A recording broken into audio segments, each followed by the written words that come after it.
അപ്പോൾ നമ്മൾ കഴിഞ്ഞ ക്ലാസ്സിൽ extracted or cellular fraction vaccines വരെയാണ് നമ്മൾ പഠിച്ചത്.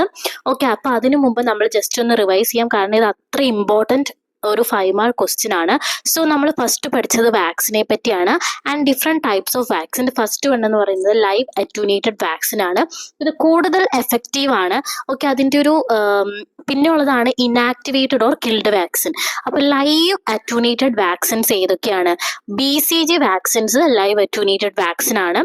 അതുപോലെ തന്നെ അത് ബാക്ടീരിയൽ ആട്ടോ, ബാക്ടീരിയലോ വൈറലോ. ഓക്കെ, ടൈഫോറൽ വാക്സിൻ അതും എന്താണ് ഒരു എക്സാമ്പിൾ ഓഫ് ലൈവ് അറ്റ്യൂനേറ്റഡ് ആണ്. പിന്നെ ഉള്ളതാണ് measles vaccine, moms vaccine, rubella vaccine, live attenuated influenza vaccine, chicken box vaccine, oral polio vaccine, rota virus, yellow fever, hepatitis A vaccine, അതുപോലെ തന്നെ ജാപ്പനീസ് ബി എൻസെഫലൈറ്റിസ് വാക്സിൻ. അപ്പൊ ഇതൊക്കെ ഏതാണ്?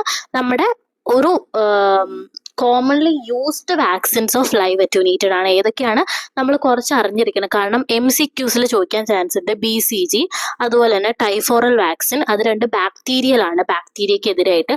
പിന്നെ ഉള്ളതാണ് measles, mump, hepatitis A, Japanese encephalitis, അതുപോലെ തന്നെ oral polio vaccine, live attenuated influenza vaccine, rotavirus vaccine, yellow fever and that's all. പിന്നെയാണ് കിൽഡ് അല്ലെങ്കിൽ ഇനാക്ടിവേറ്റഡ് വാക്സിൻ. നമ്മൾ ലൈവ് വാക്സിനും ഇനാക്ടിവേറ്റഡ് വാക്സിനെയും കമ്പയർ ചെയ്ത് നോക്കിക്കഴിയുമ്പോൾ കൂടുതൽ എഫക്റ്റീവ് എന്ന് പറയുന്നത് ലൈവ് അറ്റ്യൂനേറ്റഡ് ആയിട്ടുള്ള വാക്സിൻസ് ആണ്.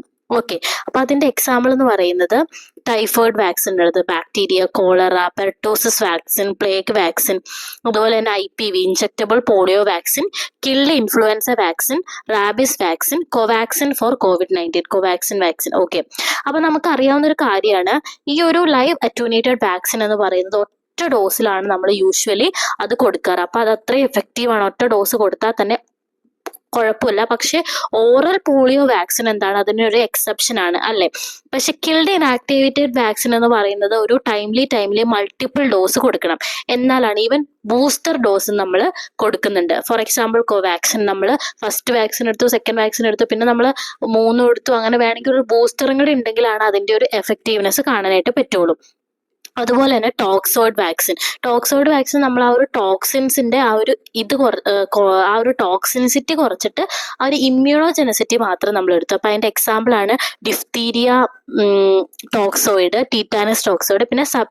പിന്നെ ഉള്ളതാണ് സെല്ലുലർ ഫ്രാക്ഷൻ, അതായത് മെനിഞ്ചോകോക്കൽ വാക്സിൻ, നീമോകോക്കൽ. അപ്പൊ കഴിഞ്ഞ ക്ലാസ്സിൽ നമ്മൾ സെല്ലുലർ ഫ്രാക്ഷൻ വാക്സിൻസ് വരെയാണ് പഠിച്ചത്. ഇവിടം വരെയാണ് നമ്മൾ കംപ്ലീറ്റ് ആയിട്ട് പഠിച്ചത്. അപ്പൊ നമ്മൾ മെനിഞ്ചോകോക്കൽ വാക്സിന്റെ ആ ഒരു ഫ്രാക്ഷൻ, ഒരു ചെറിയൊരു പോർഷൻ മാത്രം മതി, ഒരു സെല്ലുലർ എക്സ്ട്രാക്ട് എന്തായാലും മതി. അപ്പൊ അത്രയാണ് നമ്മൾ കഴിഞ്ഞ ക്ലാസ്സിൽ പഠിച്ചിട്ട്. പിന്നെ നമ്മൾ ലൈവ് അറ്റ്യൂനേറ്റഡ് വാക്സിന്റെയും അതുപോലെ തന്നെ കിൽഡ് വാക്സിന്റെയും തമ്മിലുള്ള ഡിഫറൻസ് പഠിച്ചു. ഓക്കെ, അപ്പോൾ അത് നമ്മൾ നോക്കി, ടോക്സോയിഡ് നോക്കി, എക്സ്ട്രാക്റ്റഡ്. അപ്പൊ ഇനിയുള്ളതാണ് നമ്മുടെ സബ് യൂണിറ്റ് വാക്സിൻ എന്ന് പറയുന്നത്.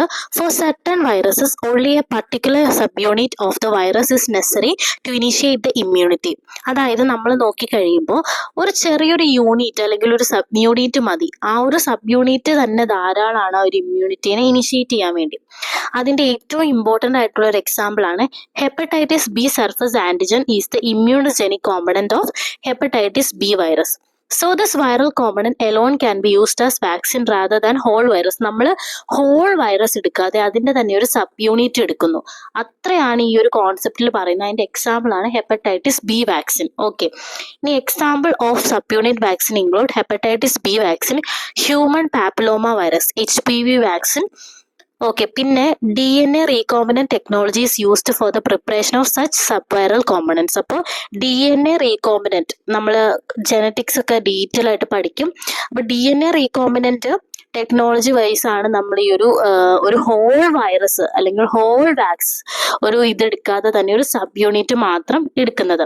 ഇനിയുള്ളതാണ് കോമ്പിനേഷൻ എന്ന് പറയുന്നത്. അപ്പൊ നമുക്ക് ഒരേ ടൈമിൽ തന്നെ 2 ടൈപ്പ് ഓഫ് വാക്സിൻ കമ്പൈൻ ചെയ്ത് കിട്ടും. Okay, if more than one immunizing agent are included in a vaccine preparation, it is called combined vaccine. അപ്പൊ എന്താണ്, നമുക്ക് ഒരേ ടൈമിൽ തന്നെ എന്താണ് 2 വാക്സിൻസ് നമുക്ക് കിട്ടും. അപ്പോൾ ഇതിന്റെ മെയിൻ എയിം എന്ന് പറയുന്നത് simplify administration and augment the immunogenicity of the immunogen. For example in DPT, diphtheria, polio, tetanus vaccine. അതായത് the pertussis common and act as an adjuvant which increases the immunogenicity of both diphtheria toxoid and tetanus toxoid. അപ്പം നമ്മൾ ഇതിൽ diphtheria, pertussis and tetanus toxoid ആണ് ഇതിൽ നമ്മൾ കൊടുത്തേക്കുന്നത്. ഈ അതിലെ പെർട്ടൂസസ് എന്ന് പറയുന്ന അഡ്ജുവന്റ് ആണ്. അപ്പൊ അഡ്ജുവന്റ് എന്ന് പറഞ്ഞാൽ യൂഷ്വലി ആ ഒരു പർട്ടിക്കുലർ വാക്സിന്റെ എഫക്റ്റീവ്നെസ് കൂട്ടും. അപ്പൊ ഈ ഒരു ഡിഫ്തീരിയ ടോക്സോയിഡിന്റെയും ടീറ്റാനസ് ടോക്സോയിഡിന്റെ എഫക്ടിവിറ്റി കൂട്ടാൻ വേണ്ടിയാണ് നമ്മൾ പെർട്ടൂസസ് യൂസ് ചെയ്യുന്നത്. അതായത് ഒരേ ടൈമിൽ തന്നെ നമുക്ക് 2 ടൈപ്പ് ഓഫ് അല്ലെങ്കിൽ ഒന്നിൽ കൂടുതൽ ടൈപ്പ് ഓഫ് വാക്സിൻസ് നമുക്ക് അഡ്മിനിസ്റ്റർ ചെയ്യണമെങ്കിൽ ഈ ഒരു കോമ്പിനേഷൻ വാക്സിൻസ് വളരെ ഹെൽപ്ഫുൾ ആണ്. ഓക്കെ, കാരണം എന്താണ്, ഈസിലി നമുക്ക് അഡ്മിനിസ്ട്രേറ്റ് ചെയ്യാൻ പറ്റും. Instead of we are giving this as a single dose, we can simplify its administration. അപ്പം അതാണ് നമ്മൾ പഠിച്ചത് അതൊക്കെയാണ്. അപ്പം മെയിനായിട്ടും ഇനി ന്യൂവർ വാക്സിൻ അപ്രോച്ചസ് ആണ്. പക്ഷെ മെയിനായിട്ട് നമ്മളോട് ചോദിക്കുന്നത് ഏതൊക്കെ വാക്സിൻ ആണ്. ഫസ്റ്റ് തന്നെ ഇപ്പം നിങ്ങൾ പറയുക, ഫസ്റ്റ് ലൈവ് അറ്റ്യൂനേറ്റഡ് വാക്സിൻ ആണ്. പിന്നെ ഉള്ളതാണ് ഇനാക്ടിവേറ്റഡ് ഓർ കിൽഡ് വാക്സിൻ ആണ്. പിന്നെ cellular extraction vaccine, toxoid vaccine, sub unit vaccine, combination vaccine. അപ്പൊ അതിന്റെ ആ ഒരു എക്സാമ്പിൾ നമുക്ക് നോക്കാം. ഓക്കെ, അപ്പൊ അതില് combined vaccine DPT, diphtheria, pertussis and tetanus. പിന്നെ പെൻഡാവാലൻ വാക്സിൻ, അതായത് ഡിഫ്തീരിയ, പെർട്ടൂസസ്, അതുപോലെ തന്നെ ടീറ്റാനസ്, HIV, അതുപോലെ ഹെപ്പറ്റൈറ്റിസ് B, അങ്ങനെ നമുക്ക് കിട്ടുന്നുണ്ട്. ഓക്കെ, പിന്നെ സബ് യൂണിറ്റ് വാക്സിൻ നമുക്കറിയാലോ, hepatitis B, human papillomavirus vaccine. ഇനിയുള്ളതാണ് നമുക്ക് ന്യൂവർ അപ്രോച്ചസ്. അതായത് ഇത്രയും നമ്മൾ പഠിച്ചതിൽ പുതിയ പുതിയ ടെക്നോളജി വൈസ് ആയിട്ട് ന്യൂവർ അപ്രോച്ചസ് ഉണ്ട്. അപ്പോൾ ഫസ്റ്റ് വണ്ണാണ് DNA or RNA vaccine. DNA or RNA vaccines have recent been marketed. അതായത് റീസെന്റ് ആയിട്ട് ഇറങ്ങിയ ഒരു ടൈപ്പ് ഓഫ് വാക്സിൻ ആണ് ഈ ഒരു DNA RNA വാക്സിൻ. ടെക്നോളജി അത്രയും ഇങ്ങനെ വളർന്നു വന്നപ്പോൾ okay, they have many advantages such as cost effectiveness and mounting A stronger and wider range of immune response. അപ്പോൾ ഇതിന്റെ മെയിൻ ഒരു ഇമ്പോർട്ടൻസ് എന്താണെന്ന് വെച്ച് കഴിഞ്ഞാൽ നമുക്ക് ഒരു അഫോർഡബിൾ ആയിട്ടുള്ള റേറ്റിൽ കിട്ടും. യൂഷ്വലി വാക്സിൻസ് എന്താണ് നല്ല റേറ്റ് ആവും, ചില കേസസിലൊക്കെ നല്ല റേറ്റ് ആവും. അപ്പൊ ഇവിടെ എന്താണ്, ഇത് കുറച്ച് കോസ്റ്റ് എഫക്റ്റീവ് ആണ്. അതായത് നമുക്ക് അഫോർഡബിൾ ആയിട്ട് കിട്ടും. അതുപോലെ തന്നെ wide range of immune response നൽകും. A small pieces of DNA or RNA containing genes from the pathogenic microorganism are injected to the host. അതായത് നമ്മളൊരു ഹോസ്റ്റ് അല്ലെങ്കിൽ ഏതൊരു ഓർഗാനിസം ആണോ നമുക്ക് ഡിസീസ് കോസ് ചെയ്യുന്ന, ആ ഒരു ഡിസീസ് കോസ് ചെയ്യുന്ന ഓർഗാനിസത്തിന്റെ സ്മോൾ പോർഷൻ ഓഫ് DNA നമ്മുടെ ബോഡിയിലേക്ക് ഇൻജെക്ട് ചെയ്യുന്നു. മനസ്സിലായോ? ഇനി the gene of interest gets integrated with the host cell genome and start transcribing the proteins against which the host mounts an immune response. The classical example are COVID-19 vaccines such as Moderna or Pfizer vaccine. അപ്പൊ ഇതിന്റെ ഏറ്റവും best example ആണ് നമ്മുടെ COVID-19 vaccine എന്ന് പറയുന്നത്. അതായത് ഇവിടെ നിങ്ങൾ ഇത്രയും ഓർത്താൽ മതി. അതായത് നമ്മളൊരു ഡിസീസ് കോസ് ചെയ്യുന്ന ഓർഗാനിസത്തിനെയാണ് നമ്മൾ പാത്തജൻ എന്ന് പറയുന്നത്. അതായത് എന്തൊരു ഓർഗാനിസം നമുക്ക് ഡിസീസ് വരുത്താൻ ഇടയാക്കുന്നോ ആ ഒരു ഓർഗാനിസത്തിന് നമ്മൾ പാത്തജൻ എന്നാണ് പറയുന്നത്. ഓക്കെ, ആ ഒരു പാത്തജന്റെ ജനറ്റിക് മെറ്റീരിയൽ ആയിട്ടുള്ള DNA ആയിരിക്കാം, RNA ആയിരിക്കാം, ആ ഒരു ചെറിയൊരു പോർഷൻ നമ്മൾ എക്സ്ട്രാക്ട് ചെയ്തിട്ട് നമ്മൾ, അതായത് ഹ്യൂമൻ ബീങ്സിന് അത് ഇൻജെക്ട് ചെയ്യുന്നു. അങ്ങനെ ഇൻജെക്ട് ചെയ്യുന്ന സമയത്ത് നമുക്കൊരു ഇമ്മ്യൂൺ റെസ്പോൺസ് അവിടെ ഉണ്ടാക്കുന്നു. പിന്നീട് ആ ഒരു സെയിം ടൈപ്പ് ഓഫ് ബാക്ടീരിയ ആയിക്കോട്ടെ, വൈറസ് ആയിക്കോട്ടെ, നമ്മുടെ ബോഡിയിൽ എൻ്റർ ചെയ്യുമ്പോൾ അതിനെതിരായിട്ടൊരു എക്സാജറേറ്റഡ്, അതായത് അതിഭീകരമായിട്ടുള്ള ഒരു റെസ്പോൺസ് നൽകി ആ ഒരു ബാക്ടീരിയനെയോ അല്ലെങ്കിൽ വൈറസസിനെയോ, അതായത് ഡിസീസ് കോസ് ചെയ്യുന്ന ബാക്ടീരിയനെയോ വൈറസസിനെയോ കൊന്നുകളയും. അവിടെ അത്രയാണ്. ഏറ്റവും നല്ല എക്സാമ്പിൾ ആണ് COVID-19 വാക്സിൻ. ഇനി അടുത്തതാണ് viral vector vaccine. The classical example is Covishield vaccine. അപ്പൊ നമ്മൾ 2 ടൈപ്പ് ഓഫ് COVID-19 വാക്സിൻസ് കൊടുക്കുന്നുണ്ടായിരുന്നു, കോവാക്സിനും കോവിഷീൽഡും അല്ലേ. അതായത് 18 ഇയേഴ്സിന് താഴെ ഉള്ളവർക്കും മേലെ ഉള്ളവർക്കും തമ്മിൽ തിരിച്ചിട്ടാണ് നമ്മൾ ആ ഒരു കോവിഷീൽഡും കോവാക്സിനും കൊടുത്തത്. Okay, this vaccines are a safe virus, example adenovirus, to encode the desired gene, example S gene. Such vaccine when injected cannot cause disease but serve as a platform to produce protein that is called, example, spike proteins that will stimulate the host immune system. അതായത് viral vector വാക്സിന്റെ ഏറ്റവും നല്ല example ആണ് നമ്മുടെ COVID-19 Covishield vaccine. ഇവിടെ എന്താണെന്ന് വെച്ച് കഴിഞ്ഞാൽ ഇത് യൂഷ്വലി സേഫ് ആയിട്ടുള്ള വാക്സിൻ ആണ്. ഈ ഒരു വാക്സിൻ നമ്മുടെ ബോഡിയിൽ ഇൻജെക്ട് ചെയ്യുന്ന സമയത്ത് ഒരിക്കലും ആ ഒരു പർട്ടിക്കുലർ ടൈപ്പ് ഓഫ് വാക്സിൻ നമ്മുടെ ബോഡിയിൽ ആ ഒരു ഡിസീസ് പ്രൊഡ്യൂസ് ചെയ്യത്തില്ല. പക്ഷെ എന്താണ്, അതിനെതിരായിട്ടുള്ള പ്രോട്ടീൻസ് അല്ലെങ്കിൽ ആ ഒരു പ്രോട്ടീൻസ് അതിങ്ങനെ ഉണ്ടാവാനായിട്ട് ഹെൽപ്പ് ചെയ്യും. പിന്നെ ഏതെങ്കിലും ഈ ഒരു കോവിഷീൽഡ്, അപ്പോൾ ഒരു കൊറോണ വൈറസ് അതിനെതിരെയായിട്ട് വരുന്ന സമയത്ത് അല്ലെങ്കിൽ നമ്മുടെ ബോഡിയിൽ വരുന്ന സമയത്ത് അതിനെ നശിപ്പിച്ചു കളയും. അപ്പോൾ DNA or RNA vaccine, viral vector vaccines. അപ്പോൾ അത്രയാണ് വാക്സിൻസ് എന്ന് പറയുന്നത്. ഇനി അടുത്തതാണ് cold chain. Okay, cold chain refers to a system of transport, storage and handling of vaccine starting at the manufacturer level and ending with the site of administration of vaccine to the client. അപ്പോൾ called chain എന്ന് പറയുന്നത് എന്താണ്? That is A system of transport. അപ്പോൾ അതായത് നമ്മളൊരു vaccine എടുത്തു, നമ്മൾ ആ ഒരു വാക്സിൻ ഉണ്ടാക്കി, നമ്മൾ അതിനെ ട്രാൻസ്പോർട്ട് ചെയ്തു, പിന്നെ സ്റ്റോർ ചെയ്യുന്നു, പിന്നെ അതിനെ ഹാൻഡിൽ ചെയ്യുന്നു.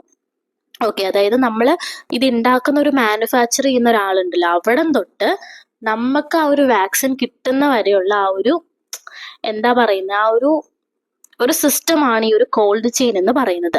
So the optimum temperature four refrigerated vaccine is between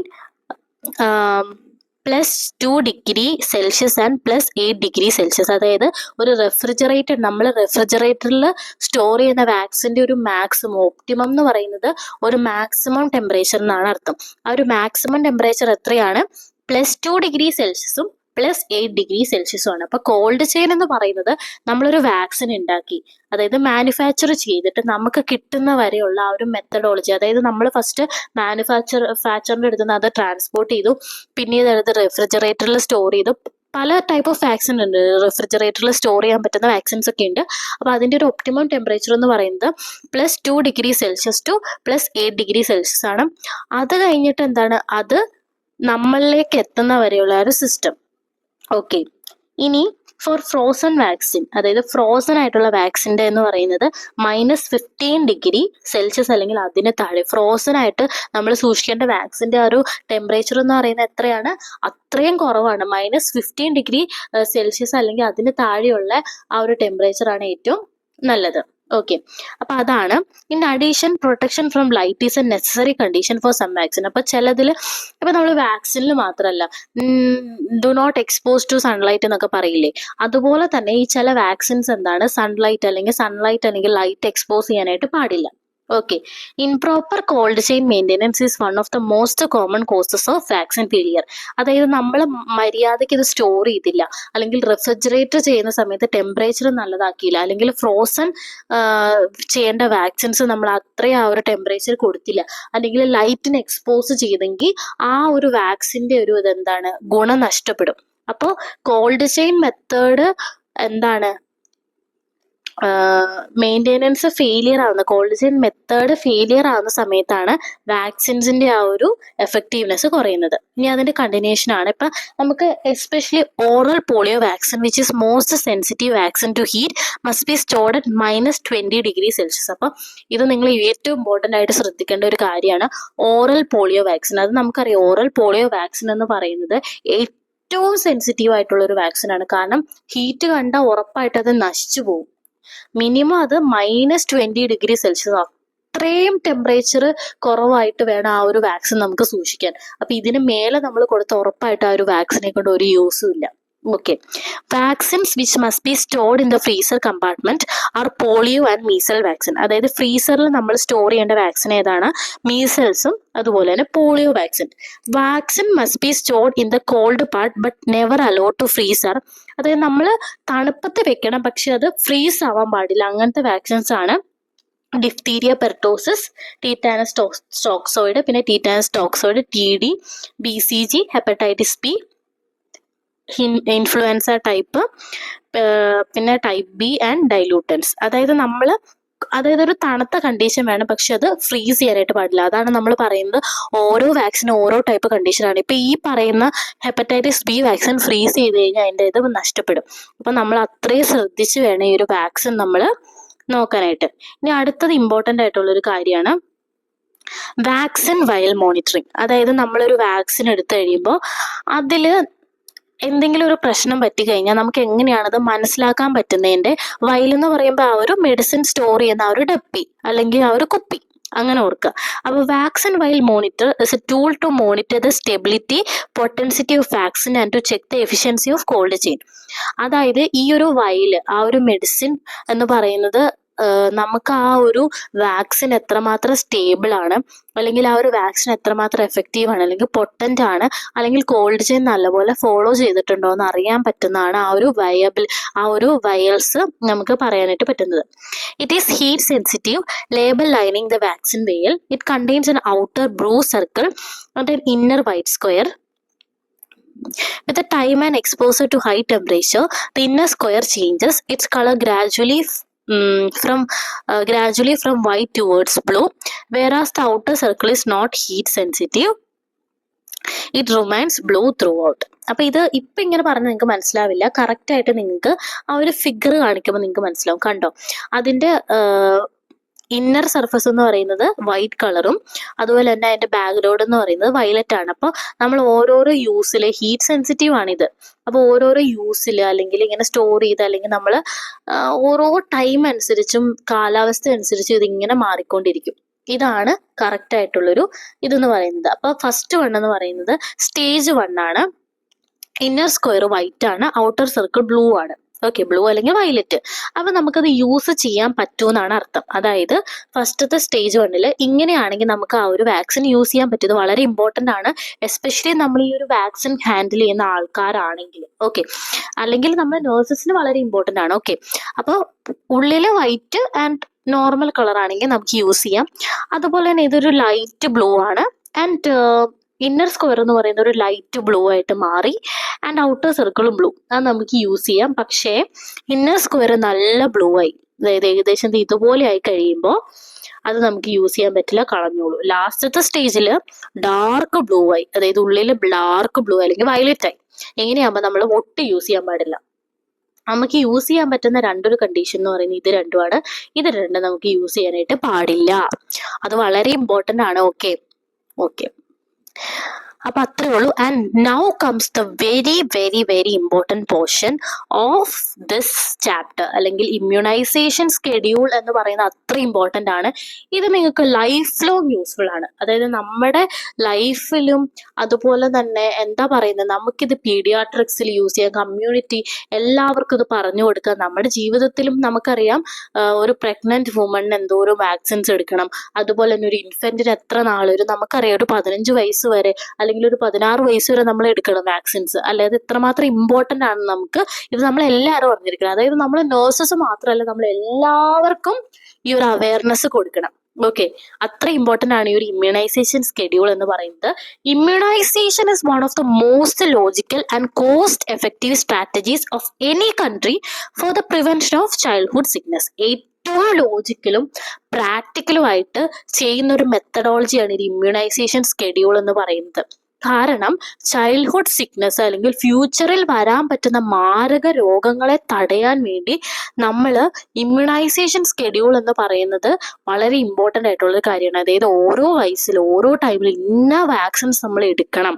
okay, അപ്പൊ അതായത് കൂടുതൽ ഡിസബിലിറ്റീസ് ഒക്കെ തടയാനായിട്ട് ഹെൽപ്പ് ചെയ്യും. നമുക്കറിയാം പണ്ട് കാലത്ത് എത്രമാത്രം ആളുകളാണ് മരിച്ചു പോയെന്ന് ഈ ഒരു വാക്സിൻ ഉള്ളതുകൊണ്ട് മാത്രമാണ്. നമുക്കറിയാം ഓറൽ പോളിയോ വാക്സിൻ ഉള്ളതുകൊണ്ടാണ് ഇന്ന് നമ്മുടെ കൺട്രിയിൽ പോളിയോ എന്ന് പറയുന്ന ഒരു രോഗം ഇല്ലാതായത്. Okay, the following is a national immunisation schedule. Immunisation ഇത് നിങ്ങൾ എങ്ങനെ അതായത് ഞാൻ പറയുകയാണ്, നിങ്ങൾ എങ്ങനെ വേണേലും ഇത് പഠിച്ചിരിക്കണം. അതായത് നിങ്ങൾ എവിടെ ചോദിച്ചാലും ഇത് അറിഞ്ഞിരിക്കണം. ഇത് അറിയില്ല എന്ന് നിങ്ങൾ പറയാനിടയാവരുത്. അത്ര ഇമ്പോർട്ടൻ്റ് ആയിട്ടാണ് ഞാൻ പറയുന്നത്. ഇത് നിങ്ങൾ ആർക്കാണെങ്കിലും ആര് നിങ്ങളോട് ചോദിച്ചാലും ഇത് നിങ്ങൾക്ക് കൃത്യമായിട്ട് അറിഞ്ഞിരിക്കണം. നിങ്ങൾ ഇത് ബൈ ഹാർട്ട് ചെയ്യുമോ, എങ്ങനെ വേണമെങ്കിലും നിങ്ങളിത് പഠിച്ചിരിക്കണം. അപ്പൊ ഫസ്റ്റ് നമ്മൾ നോക്കാൻ പോകുന്നത് ഫോർ പ്രഗ്നന്റ് വുമൺ ആണ്. ഓക്കെ, പ്രഗ്നന്റ് വുമൺ, അതുപോലെ തന്നെ ഇൻഫൻസ്, അത് കഴിഞ്ഞിട്ടുള്ളതാണ് ചിൽഡ്രൻ. പിന്നെ അതാണ് പാസീവ് ഇമ്മ്യൂണോ പ്രൊഫിലാക്സിസ്, നമ്മൾ ഇമ്മ്യൂണോ ഗ്ലോബുലിൻസ് അഡ്മിനിസ്റ്റർ ചെയ്യുന്നത്. അപ്പൊ അതിലും എന്താണ് ഈ ഒരു വാക്സിൻ ഉണ്ട്. പക്ഷെ ഇതത്ര നിങ്ങൾ അറിയത്തില്ലെങ്കിൽ പോലും ഇത് നിങ്ങളെല്ലാം അറിഞ്ഞിരിക്കണം. അപ്പൊ ഫസ്റ്റ് നമുക്ക് നോക്കി കഴിയുമ്പോൾ ഫോർ പ്രഗ്നന്റ് വുമൺ, അപ്പൊ ടീറ്റാനസ് ടോക്സോയിഡ് അല്ലെങ്കിൽ TD1 എന്ന് പറയുന്നത് ഏർലി ഇൻ പ്രഗ്നൻസി. അതായത് ഇത് എപ്പോഴാണ് നമ്മൾ കൊടുക്കേണ്ടത്? TT എന്ന് പറയുന്നത് ഏർലി ഇൻ പ്രഗ്നൻസി, പ്രഗ്നന്റ് ആയ ശേഷം ഏറ്റവും താമസിപ്പിക്കാതെ അപ്പം തന്നെ കൊടുക്കേണ്ട ഒരു വാക്സിൻ ഏതാണ്? ടീറ്റാനസ് ടോക്സോയിഡ് ആണ്. ഇത് ഒരിക്കലും എന്താണ് ഒരു ലൈവ് വാക്സിൻ അല്ല, ഇത് കിൽഡ് വാക്സിൻ ആണ്. നമ്മൾ ഓൾറെഡി പറഞ്ഞിട്ടുണ്ടായിരുന്നു, ലൈവ് വാക്സിൻ ഒരിക്കലും നമുക്ക് പ്രഗ്നന്റ് ടൈമിൽ കൊടുത്തുകൂടാ. കാരണം ഫീറ്റസിന് ഫങ്ഷണൽ ഡിസബിലിറ്റീസ് ഒത്തിരി പ്രോബ്ലം ഉണ്ടാവാനായിട്ടുള്ള ചാൻസ് ഉണ്ട്. ഓക്കെ, അപ്പൊ നമ്മൾ ഇതൊരു കിൽഡ് വാക്സിൻ ആണ്. അപ്പൊ ടിറ്റാനസ് ടോക്സോയിഡ് 1 നമ്മൾ എപ്പോഴാണ് ഏർലി പ്രഗ്നൻസിയിലാണ് കൊടുക്കുന്നത്. അപ്പൊ ഇത് എപ്പോഴാണ് ഡോസ് നോക്കിക്കേ 0.5 ml ആണ് കൊടുക്കുന്നത്. നമുക്കത് ഡൈല്യൂട്ട് ഒന്നും ചെയ്യേണ്ട ആവശ്യമില്ല. ആൻഡ് ഇതിന്റെ റൂട്ട് ഏതാണ്? IM, അതായത് ഇൻട്രാമസ്കുലർ റൂട്ട്. ഇത് എവിടെയാണ് സൈറ്റ്? അപ്പർ ആമിലാണ് നമ്മൾ കൊടുക്കുന്നത്. ഓക്കെ, അപ്പർ ആമിലാണ് അത് കൊടുക്കുന്നത്. ഇനിയാണ് TT2, അതായത് ടീറ്റാനസിന്റെ ഫസ്റ്റ് കാരണം നമ്മൾ ഓൾറെഡി പറഞ്ഞായിരുന്നു, ഈ ഇനാക്ടിവേറ്റഡ് അല്ലെങ്കിൽ കിൽഡ് വാക്സിൻ മൾട്ടിപ്പിൾ ഡോസ് കൊടുത്താലാണ് അതിന്റെ ഒരു എഫക്റ്റീവ്നെസ് കൂടത്തുള്ളൂ. അപ്പൊ നമ്മൾ അതിന്റെ രണ്ടാമത്തെ ഡോസ് കൊടുത്തു. എപ്പോഴാണ്? 4 weeks ആഫ്റ്റർ, അതായത് TT നമ്മൾ കൊടുത്തല്ലോ, ഫസ്റ്റ് ഡോസ് കൊടുത്തതിന്റെ 4 ആഴ്ച കഴിഞ്ഞിട്ട് വേണം ഇത് കൊടുക്കാനായിട്ട്. ഓക്കെ, അപ്പൊ മാക്സിമം ഏജ് എന്ന് പറയുന്നത് അത് 36 weeks, അതായത് more than 36 weeks of pregnancy if missed can be given later. Okay, ഇനി അതും 0.5 ml ആണ്, IM ആണ്. ഓക്കെ, അപ്പർ ആമിൽ തന്നെയാണ് കൊടുക്കുന്നത്. ഇനി അതിന്റെ ബൂസ്റ്റർ ഉണ്ട്, ഈ ഫ്രിസിയോ 2 TT. Okay, doses in pregnancy within the last 3 years. അപ്പൊ ഇത് നമുക്ക് വേണമെങ്കിൽ 2 ഡോസും കൊടുത്തിട്ടുണ്ടെങ്കിൽ നമുക്കിത് ബൂസ്റ്റർ ആയിട്ട് കൊടുക്കാം. ഓക്കെ, ബൂസ്റ്റർ ആയിട്ട് കൊടുക്കാം. കാരണം ഇത് യൂഷ്വലി നമ്മൾ ഈ 2 മിസ്സാക്കിയെങ്കിൽ നമുക്ക് ഈ ഒരു പ്രഗ്നൻസിയിൽ കൊടുക്കാം. മീൻസ് മിസ്സാക്കിയെങ്കിൽ TT1 TT2 മിസ്സാക്കിയെങ്കിൽ ഇതും സെയിം ആണ്. 0.5 ml ആണ്, ഡൈല്യൂഷൻ ഒന്നും വേണ്ട. അതുപോലെ തന്നെ റൂട്ട് IM ആണ്, സൈറ്റ് എന്ന് പറയുന്നത് അപ്പർ ആമാണ്. ഓക്കെ, ഇനിയുള്ളതാണ് BCG. This is very important. At birth or as early as possible. ജനിക്കുമ്പോൾ തന്നെ അല്ലെങ്കിൽ എത്രയും പെട്ടെന്ന്, ജനിച്ചു കഴിഞ്ഞാൽ എത്രയും പെട്ടെന്ന് എടുക്കാൻ പറ്റുമോ അത്രയും പെട്ടെന്ന് നമ്മൾ ഈ ഒരു BCG വാക്സിൻ നമ്മൾ എടുക്കണം. ഇത് ഏകദേശം 1 വയസ്സ് വരെ, 1 വയസ്സിന് മുന്നേ തന്നെ എടുക്കുക. ഓക്കെ, അപ്പൊ ഇത് ഏകദേശം 0.05 ml. ഓക്കെ, പിന്നെ നമ്മളത് സലൈനിൽ ഡൈല്യൂട്ട് ചെയ്യണം. ഇൻട്രാഡെർമൽ ആണ്, ലെഫ്റ്റ് അപ്പർ ആമിലാണ് നമ്മൾ കൊടുക്കേണ്ടത്. ഓക്കെ, ഇത് നമ്മൾ ഫോളോ ചെയ്യണം. സലൈനിൽ ഡൈല്യൂട്ട് ചെയ്യണം, ഇൻട്രാഡെർമൽ ആണ്. ഇനിയാണ് hepatitis B birth dose. Very very important. ഇത് വിത്തിൻ 24 hours നമ്മൾ കൊടുക്കണം. ഇത് കൊടുക്കാതെ ഇരുന്നിട്ട് വലിയ കാര്യമില്ല. ഇനി നമ്മൾ കൊടുത്തിട്ട് വലിയ കാര്യമില്ല. ഏർലി ആസ് പോസിബിൾ 0.5 ml ആണ്. നമുക്ക് പ്രത്യേകിച്ച് അവിടെ ഒരു ഡൈല്യൂഷൻ വേണ്ട. BCG നമ്മൾ ഇൻട്രാഡെർമൽ ആയിട്ട് കൊടുക്കുന്നത്. ആൻഡ് ഇത് IM ആണ്, anterolateral side of mid തൈ, അവിടെ നമുക്ക് കൊടുക്കാം. ഓക്കെ, ഇനി അടുത്തതാണ് OPV, oral polio vaccine. Okay, at birth or early as possible within first 15 days. കുട്ടി ജനിച്ചതിന് 15 ദിവസത്തിനുള്ളിൽ 2 ഡ്രോപ്പാണ് നമ്മൾ കൊടുക്കേണ്ടത്. ഇതിനങ്ങനെ ഡൈല്യൂഷൻ ഒന്നുമില്ല, ഓറൽ ആണ്. ഓക്കെ, പിന്നെ OPV 1, 2 and 3 ആഫ്റ്റർ 6 weeks, അതായത് 6 weeks, അതായത് at 6 weeks, 10 weeks, 14 weeks, 5 years of ഏജിനുള്ളിൽ നമ്മൾ കൊടുക്കണം. 2 drops ആണ്, ഓറൽ ആണ്. ഓക്കെ, ഇനി പെൻറ്റാവാലൻ 1, 2, 3 ഇതും അതുപോലെ തന്നെ at 6 weeks, 10 weeks, 14 weeks, 1 year of ഏജിന് ഉള്ളിൽ കൊടുക്കണം. 0.5 ml ആണ്, ഡൈല്യൂഷൻ ഒന്നും വേണ്ട, IM വേണ്ട. ഇത് ആൻറ്റീരിയോ ലാറ്ററൽ സൈഡ് ഓഫ് മിഡ്തൈലാണ് നമ്മൾ കൊടുക്കേണ്ടത്. ഇവിടെ പെൻറ്റാവാലന്റ്. പിന്നെ PCV 3 doses ഉണ്ട്. ഇത് അതുപോലെ തന്നെ 6 weeks, 40 weeks, booster 9 to 12 months. 0.5 ml ആണ്, IM ആണ്, anterolateral side of mid thigh. പിന്നെ rotavirus 6 weeks, 10 weeks, 14 weeks, 1 year of age, 5 drops കൊടുക്കണം, ഓറൽ ആണ്. ഓക്കെ, ഇനി IPV, injectable polio vaccine, 2 fractional doses at 6 and 14 weeks of age, 1 year of age ആണ്. Maximum age എന്ന് പറയുന്നത് ഏതാണ്? 1 year of age ആണ്. ഇനി 0.5 ml ആണ്, IM ആണ്, ആൻറ്റീരിയോ ലാറ്ററൽ സൈഡ് ആണ്. ഓക്കെ, കൊടുക്കേണ്ടത്. ഇനി സോറി IPV എന്ന് പറയുന്നത്, IPV ഇൻജെക്റ്റബിൾ പോളിയോ വാക്സിൻ എന്ന് പറയുന്നത് 0.1 ml ID intradermal right upper ആമിലാണ് കൊടുക്കേണ്ടത്. ഇനി measles 9 completed months to 12 months, 5 years age only, 0.5 ml ആണ്. നമ്മൾ സ്റ്റെറൈൽ വാട്ടർ ഡൈല്യൂട്ട് ചെയ്യണം. സബ്ക്യൂട്ടേനിയസ് റൈറ്റ് അപ്പർ ആമിലാണ് കൊടുക്കേണ്ടത്. ഇനി ജാപ്പനീസ് എൻസെഫലൈറ്റിസ്, ഇത് 9 completed months to 12 months, 15 years of age വരെ. അപ്പൊ ഇത് നമ്മൾ ഡൈല്യൂട്ട് ചെയ്യേണ്ടത് ഫോസ്ഫേറ്റ് ബഫറിലാണ്. 0.5 ml ആണ്, സബ്ക്യൂട്ടേനിയസ് ആണ്, ലെഫ്റ്റ് അപ്പർ ആമിലാണ് നമ്മൾ കൊടുക്കേണ്ടത്. ഇനിയുള്ളതാണ് vitamin A first dose at 9 completed months given along MR vaccine, അതായത് മീസൽസ് അല്ലെങ്കിൽ MR വാക്സിന്റെ കൂടെ നമുക്കിത് കൊടുക്കാം. 5 years ഓഫ് ഏജിനുള്ളിൽ നമ്മൾ കൊടുക്കണം. 1 ml, അതായത് 1 lakh ഇന്റർനാഷണൽ യൂണിറ്റ്. ഇവിടെ നമ്മൾ അങ്ങനെ ഡൈല്യൂഷൻ വേണ്ട, ഓറലാണ്. ഓക്കെ. മറ്റേ മീസൽസ് ആണെങ്കിൽ സബ്ക്യൂട്ടേനിയസ് ആണ്. അപ്പൊ ഇത് നിങ്ങൾ എന്തായാലും പഠിക്കുക. കാരണം ഞാനിത് ഇങ്ങനെ പറഞ്ഞു പോകുന്നുള്ളൂ, കാരണം ഇത് നമ്മൾ എന്തായാലും പഠിച്ചിരിക്കണം, ഇതെല്ലാം അറിഞ്ഞിരിക്കണം. ഓക്കെ. ഇനിയുള്ളതാണ് ഫോർ ചിൽഡ്രൻ. ഓക്കെ, അതായത് diphtheria, pertussis, tetanus toxoid booster 1 16 തൊട്ട് 24 മാസത്തിനുള്ളിൽ കൊടുക്കണം. മാക്സിമം ഏജ് എന്ന് പറഞ്ഞാൽ 7 വയസ്സിന് മുന്നേ തന്നെ കൊടുക്കണം, അല്ലെങ്കിൽ 7 വയസ്സ് വരെ. ഇനി അതിന്റെ ഡോസ് 0.5 ml ആണ്, അതിന്റെ ഡൈല്യൂഷൻ വേണ്ട. പിന്നെ റൂട്ട് എന്ന് പറയുന്നത് IM ആണ്, anterior lateral side of mid thigh. പിന്നെ MR second dose 16 to 12 months ആണ്, 5 years ഓഫ് ഏജ് ആണ്. 0.5 ml ആണ്. സ്റ്റെറൈൽ വാട്ടറിൽ നമ്മൾ കൊടുക്കുക, സബ്ക്യൂട്ടേനിയസ്, റൈറ്റ് അപ്പർ ആം.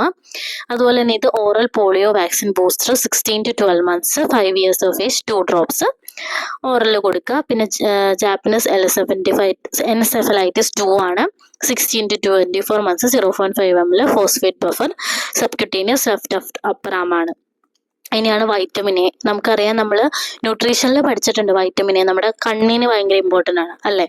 അപ്പോൾ 16 to 18 months, 1 dose every 6 months, എല്ലാ 6 മാസത്തിന് നമ്മൾ കൊടുക്കണം. 2 ml ആണ്, 2 lakh ഇന്റർനാഷണൽ യൂണിറ്റ് ആണ്. 5 വയസ്സ് വരെ നമുക്ക് കൊടുക്കാം, അതിനുള്ളിൽ കൊടുത്തിരിക്കണം. ഇനി DPT ബൂസ്റ്റർ 2 5 to 6 years ആണ്, 7 years ഓഫ് ഏജ് ആണ്. IM ആണ്, അപ്പർ ആം ആണ്. ടീറ്റാനസ് ടോക്സോയിഡ് 10 years 16 വയസ്സും. നമുക്കറിയാം, നമ്മൾ 10 വയസ്സിൽ TT എടുത്തിട്ടില്ലേ, ടീറ്റാനസ് ടോക്സോയിഡ് 16 വയസ്സിലും. അതിന്റെ ഡോസ് എന്ന് പറയുന്നത് 0.5 ml ആണ്, ഡൈല്യൂഷൻ ഇല്ല. IM ലാണ്, അപ്പർ ആമിലാണ് കൊടുക്കുന്നത്. അപ്പൊ അത്രയാണ് ഇതിലുള്ളത്. സോ എന്തായാലും ഇത് പഠിച്ചിരിക്കുക കേട്ടോ. ഇനിയുള്ളതാണ് passive immunoprophylaxis. Passive immunoprophylaxis, അപ്പൊ ഈ നേരത്തെ എന്ന് പറയുന്നത് നിങ്ങൾ എന്തായാലും ഇത് പഠിച്ചിരിക്കുക. കാരണം ഇതിന്റെ യൂഷ്വലി ഇൻഫൻസിനും ഈ ഒരു ചിൽഡ്രൻ ഏകദേശം സെയിം ആണ്. അതിന്റെ ബൂസ്റ്ററാണ് നമ്മൾ കൊടുക്കുന്നത് യൂഷ്വലി. അപ്പോൾ ഏകദേശം സെയിം ആയിരിക്കും. അതിന്റെ ഡൈല്യൂഷനൊക്കെ ജസ്റ്റ് എപ്പോഴാണ് കൊടുക്കേണ്ടതെന്ന് മാത്രം നോക്കുക. നമുക്കറിയാം പ്രഗ്നന്റ് വുമൻസിന്റെ ഈസിയാണ്. ടീറ്റാനസ് ടോക്സോയിഡ് 1, ടീറ്റാനസ് ടോക്സോയിഡ് 2, അതുപോലെ തന്നെ എന്താണ് അത് ബൂസ്റ്റർ ഉണ്ട്, എല്ലാം 0.5 ml ആണ്. IM ആണ്, അപ്പർ ആമിലാണ്. അതെന്തായാലും ഇപ്പോഴേ നിങ്ങൾ പഠിക്കുമല്ലോ, നമ്മൾ ഇപ്പോഴേ നമുക്ക് പഠിക്കാം. ടീറ്റാനസ് ടോക്സോയിഡ് 1 നമ്മൾ, ടീറ്റാനസ് ടോക്സോയിഡ് 2, ടീറ്റാനസ് ടോക്സോയിഡ് ബൂസ്റ്റർ കൊടുക്കുക. ആൻഡ് യൂഷ്വലി ആ ഒരു ഇത് കൊടുക്കേണ്ടത് 36 weeks. ഇപ്പൊ ബൂസ്റ്റർ പ്രഗ്നൻസിയിൽ മിസ്സായെങ്കിൽ ഇപ്പൊ 0.5 ml ആണ്, ഡൈല്യൂഷൻ ഒന്നും വേണ്ട. റൂട്ട് IM ആണ്, അപ്പർ ആമിലാണ് കൊടുക്കേണ്ടത്. ഓക്കെ. ഇനി നമുക്ക് BCG അറിയാലോ, അതൊക്കെ പഠിക്കുക. ഇനി നമ്മൾ ഇമ്മ്യൂണോ പ്രൊഫിലാക്സിസ്, ലാസ്റ്റ് പോർഷൻ ആണ്. Passive immuno prophylaxis is given in the form of commercially available readymade immunoglobulin. അതായത് പാസീവായിട്ട് നമ്മൾ കൊടുക്കണം immunoglobulins prepared against the pathogenic microorganism. Unlike vaccine, immunoglobulin act faster without involvement of host immune apparatus. അതായത് നമ്മൾ വാക്സിനെ പോലെ കുറെ നാൾ വേണ്ട, അപ്പൊ തന്നെ ഇത് ആക്ട് ചെയ്യും. Okay. Passive immunization is useful in the following circumstances for immunocompromised individual who cannot synthesize antibodies. ഇത് യൂഷ്വലി ഇമ്മ്യൂണിറ്റി ഭയങ്കരമായിട്ട് കുറവുള്ള ആൾക്കാർ, അങ്ങനെയുള്ള ആൾക്കാർക്ക് ആന്റിബോഡി പ്രൊഡ്യൂസ് ചെയ്യാനായിട്ട് പറ്റത്തില്ല. അങ്ങനെയുള്ള ആൾക്കാർക്ക് എന്താണ് നമുക്ക് ഈ ഒരു ഇമ്മ്യൂണോഗ്ലോബുലിൻസ് കൊടുക്കാം. For post exposure prophylaxis to achieve an immediate effect. അതായത് ഫോർ എക്സാമ്പിൾ, നമ്മൾ ഏറ്റവും നല്ല എക്സാമ്പിൾ ആണ്, നമ്മൾ പട്ടി കടിക്കുമല്ലോ, അല്ലെങ്കിൽ പാമ്പ് കടിക്കുന്നു. പാമ്പ് കടിക്കുന്ന സമയത്ത് നമുക്ക് പെട്ടെന്ന് അതിനെതിരെയായിട്ടുള്ള ഇത് വേണം. അപ്പൊ നമ്മൾ എന്താണ് അത് ആ ഒരു ആന്റി വെനം ആ ഒരു ഇത് കൊടുത്തുക്കുന്നു, അത് പോകുന്നു. ഓക്കെ. അപ്പൊ അതാണ് for treatment of toxin mediated diseases to ameliorate effect of toxin, അതായത് ടോക്സിസിറ്റി കുറയ്ക്കാൻ വേണ്ടി. Antibiotics cannot neutralise the toxin, hence the cannot be use for the treatment of toxin mediated disease. അതായത് നമ്മൾ ടോക്സിൻ ഉണ്ട്, അതായത് ഇപ്പോൾ ഫോർ എക്സാമ്പിൾ പാമ്പ് കടിക്കുക, അപ്പോൾ ആ ഒരു ടോക്സിൻ ന്യൂട്രലൈസ് ചെയ്യാൻ വേണ്ടി നമ്മൾ ഒരിക്കലും ആന്റിബയോട്ടിക് യൂസ് ചെയ്യത്തില്ല. ഇമ്മ്യൂണോഗ്ലോബുലിൻസ് ആണ് നമ്മൾ യൂസ് ചെയ്യുന്നത്. Passive immunoprophylaxis available against various microbial disease is given. ഇതാണ്ടോ ഡിഫ്തീരിയ ആന്റിടോക്സിൻ, സോഴ്സ് എക്വൈൻ ആണ്. എക്വൈൻ എന്ന് പറയുമ്പോൾ ഹോട്ട്സ് അതിൻ്റെ ഒക്കെ ആണെന്നാണ് തോന്നുന്നത്, കറക്റ്റായിട്ട് ഞാൻ നോക്കിയിട്ട് പറയാം. And treatment of respiratory diphtheria അത് നമുക്ക് കൊടുക്കാം. പിന്നെ tetanus immunoglobulin TIG, equine, human source. Treatment of tetanus as PEP for people not adequately immunise with tetanus toxoid. പിന്നെ botulinum antitoxin, equine, human. Treatment of botulism. പിന്നെ varicella സോഴ്സ് immunoglobulin ഹ്യൂമനിൽ നിന്നാണ് source. PEP for immunosuppress contact for acute case or newborn contacts. പിന്നെ rabies immunoglobulin equine, rabies അതായത് rabies vaccines. പിന്നെ hepatitis B immunoglobulin. നമ്മൾ hepatitis B നമ്മൾ നഴ്സസിന് വളരെ ഇമ്പോർട്ടൻ്റ് ആണ്, നമ്മൾ ഇപ്പോഴും എടുക്കാറുണ്ടല്ലോ. അതായത് ഹോസ്പിറ്റൽ എക്സ്പോസറിന് മുമ്പ് തന്നെ ഹെപ്പറ്റൈറ്റിസ് ബിയുടെ first, second and third dose അതായത് നമുക്കറിയാമല്ലോ, അത് നമ്മൾ എടുത്തിരിക്കണം. അതായത് പിന്നെ rubella woman expose during early pregnancy, അത് നമ്മൾ എന്തായാലും എടുക്കണം. പിന്നെ മീസൽസ് ഇൻഫൻസിന് നമ്മൾ എടുക്കണം. അതുപോലെ തന്നെ immuno suppressed contact for acute cases. അപ്പൊ ഇത്രയാണ് ഈ ഒരു ചാപ്റ്ററിൽ, അതായത് ഈ ഒരു ഇമ്മ്യൂണോ